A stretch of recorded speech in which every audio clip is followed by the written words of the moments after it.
Le baccalauréat et les diplômes au sens large sont aussi la clé de voûte du statut général des fonctionnaires. Pas de diplôme, pas de concours, pas de diplôme, pas de grille indiciaire. Et c'est la volonté du gouvernement. Donc il faut toujours avoir à l'esprit qu'il n'y a pas une réforme dans un ministère qui est déconnectée d'une vision globale ou systémique d'un projet gouvernemental. Et attaquer le bac comme attaquer tous les autres diplômes, c'est ni plus ni moins que l'objectif de la loi de transformation de la fonction publique. C'est quoi cette loi? Il y avait plusieurs éléments, mais un de ces éléments, c'est dire on veut des recrutements de contractuels à la place des fonctionnaires.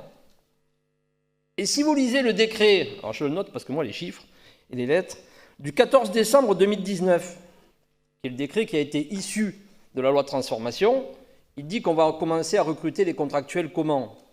Alors avec une sorte de jury où on va évaluer les compétences et l'expérience.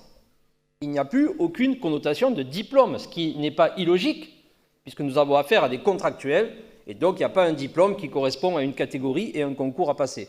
Donc on est dans cette même dynamique, et dynamique qui s'élargit.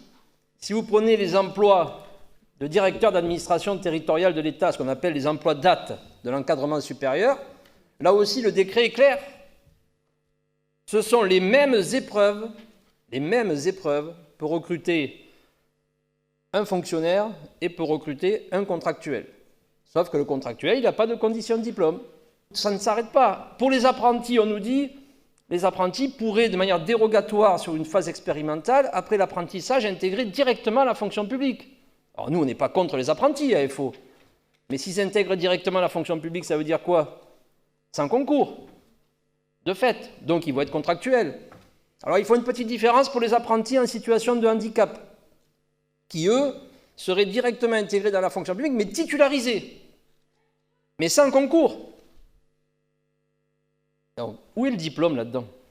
Et même les préfets, on pourrait dire qu'il y a quand même un corps qui est protégé, c'est le corps des préfets. Ben, les préfets intègrent le corps, puisque c'est quand même un corps, heureusement jusqu'à maintenant, le corps des administrateurs de l'État, mais sous forme d'un statut, non pas d'un statut particulier de corps, mais sous forme d'un statut d'emploi. Ce qui permet de recruter, dès aujourd'hui, si j'ose dire, des préfets en tant que contractuels. Vous imaginez si un préfet peut être contractuel, ce que peut être un enseignant. Non, mais c'est pour vous dire à quel point c'est une démarche globale. Donc forcément, quand vous défendez les diplômes, vous défendez de fait le recrutement par concours, la catégorie hiérarchique, que ce soit le A, le B ou le C, et évidemment la grille. Et mes camarades, défendre le statut, c'est pas que défendre le cadre juridique de l'emploi public. On a tous connu ça dans nos familles. Ouais, de toute façon, t'es fonctionnaire, ce qui t'intéresse, c'est la garantie de l'emploi. D'abord, il faut leur rappeler l'histoire aux camarades. Quand on crée le statut en 1946, après-guerre, bien sûr, il sera rénové en 1983, notamment pour intégrer les territoriaux hospitaliers. Mais quand on crée le statut en 1946, c'est pourquoi? C'est pas pour la garantie de l'emploi. C'est parce que d'abord, on veut protéger le fonctionnaire de tous les lobbies, de tous les partis politiques, surtout après la reconstruction, en se disant, si on le protège par la loi, il sera déjà, lui, en capacité de réagir à toutes les pressions qu'il va subir, et en même temps, en le protégeant par la loi, on implique des valeurs républicaines qui vont garantir la neutralité et l'égalité de traitement de l'usager qui va venir. Et en même temps, on dit, puisque tu vas être fonctionnaire sous statut, tu n'auras pas le droit d'aller bosser ailleurs pour arrondir les fins de mois. Et alors, pour que le fonctionnaire puisse, parce qu'à l'époque, le fonctionnaire n'est qu'un fonctionnaire d'État, puisse vivre dignement tout au long de sa vie, eh bien on lui garantit, et c'est ça le statut, non pas l'emploi, mais on lui garantit la carrière. Et on lui garantit que toute sa vie, il va progresser et qu'il va pouvoir vivre dignement et que logiquement, puisque même si les choses évoluent, hélas, il aura après une pension et pas une retraite, qu'on appelait aussi le traitement continué à l'époque, qui permettait aussi de vivre dignement à la retraite. Je reconnais que c'est moins facile qu'avant.